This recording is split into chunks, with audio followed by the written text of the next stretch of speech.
বন্ধুরা, আমি আজকে আমার গ্রামের বাড়িতে এসেছি। তো আজকে একটা মজার জিনিস দেখাবো। আসলে আমার ভীষণ অবাক লাগতেছে। তো একটু কষ্ট করে দেখলে আপনারা উপভোগ করবেন।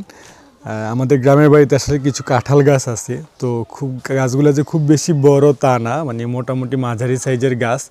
তবে ছোট ছোট গাছে যে এত পরিমাণ কাঁঠাল ধরতে পারে এমনি আমার ভীষণ অবাক লাগতেছে। তো আমি যদি একটু দেখাই, এই যে দেখেন, মানে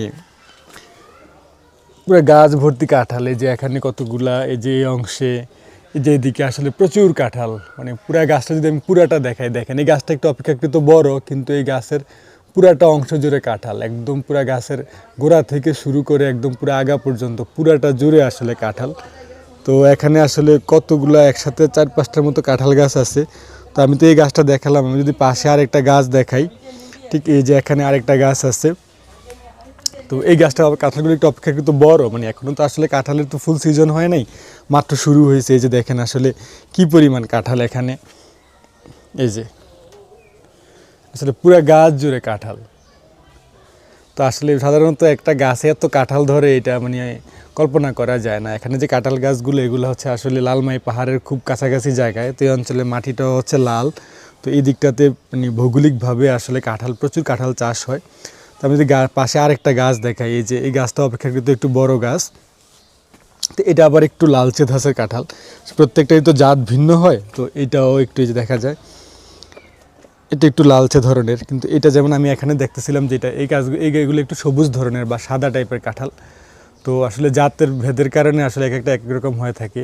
তো কাঁঠালগুলো প্রত্যেক বছর দেখি যে আসলে অনেক বড় হয়। আমি এই গাছটা আবার দেখাই। তো এই গাছটা অপেক্ষাকৃত বড় হয়ে যায়। এখন দেখেন এই যে কী পরিমাণ কাঁঠাল, আসলে একটা গাছে যে কী পরিমাণ কাঁঠাল ধরতে পারে এগুলো না দেখলে বুঝতে পারবেন না। বিভিন্ন সাইজের কাঁঠাল। তো সময়ের সাথে সাথে এগুলো আরও অনেক বড় হয়ে উঠবে। এই যে দেখেন এখানে আসলে মানে গাছের গোড়া থেকে শুরু করে আগা পর্যন্ত শুধু কাঁঠাল আর কাঁঠাল। তো গত বছর আসলে এত কাঁঠাল ধরে না, এই বছর আসলে অনেক বেশি কাঁঠাল ধরছে। তা আমি নিজেও অবাক, আসলে বাড়িতে কেউ তেমন থাকি না, আমরা ঢাকাতেই থাকি। তো এই কাঁঠালগুলোর ভবিষ্যৎ কি আমি জানি না, মানে এত বেশি কাঁঠাল। এই যে যেদিকে দেখা যাচ্ছে শুধু কাঁঠাল আর কাঁঠাল। এখানে আসলে 3টা গাছ দেখতে পাচ্ছেন, ঠিক পাশে আরেকটা গাছ আছে। এই যে এই গাছের কাঁঠালগুলো আবার অপেক্ষাকৃত সবুজ। তো এটা মানে আসলে বর্ষাকাল, বৃষ্টি শুরু হয়ে গেছে, এরকম একটা আবহাওয়া এখন। তো চারপাশ প্রচুর সবুজ হয়ে আছে, এর মধ্যে কাঁঠাল গাছের এই কাঁঠালগুলো দেখতে খুব ভালো লাগতেছে। আমি যদি আবার একটু এখান থেকে দেখাই, এই যে প্রত্যেকটা গাছের কাঁঠালের কালার কিন্তু ভিন্ন। এই যে এই কাঁঠালগুলো হচ্ছে অনেকটা সবুজ ধাঁচের কাঁঠাল, এই যে অনেকটা সবুজ রঙের। আবার ঠিক আমি যদি দেখাচ্ছিলাম একটু আগে, যেমন এগুলো একটু লালচে ধরনের কাঁঠাল। তো প্রত্যেকটার মধ্যে আসলে ভিন্নতা আছে, আবার স্বাদের মধ্যেও নিশ্চয়ই অনেক ভিন্নতা আছে। তো বন্ধুরা, যেটা বলছিলাম যে আসলে এখন বৈশাখ চলতেছে, সামনে মধুমাস জ্যৈষ্ঠ আসতেছে। আসলে প্রকৃতিতে কিছুদিনের মধ্যে আম কাঁঠালের খুব বিচরণ দেখা যাবে, বাজার ভর্তি এইসব থাকবে। তো গাছের যে ফ্রেশ কাঁঠাল খাওয়ার মজাটাই আলাদা। তো আশা করি যারা দেখতে পাচ্ছেন আপনাদেরকে নিমন্ত্রণ রইল, সুযোগ হলে আমার গ্রামের বাড়িতে চলে আসবেন, কাঁঠালের স্বাদ নেবেন। তো এই যে আসলে এই কাঁঠালগুলো আমার কাছে বেশি সুন্দর লাগতেছে, এত বেশি সবুজ লাগতেছে এগুলা, তো মানে অসাধারণ একদম।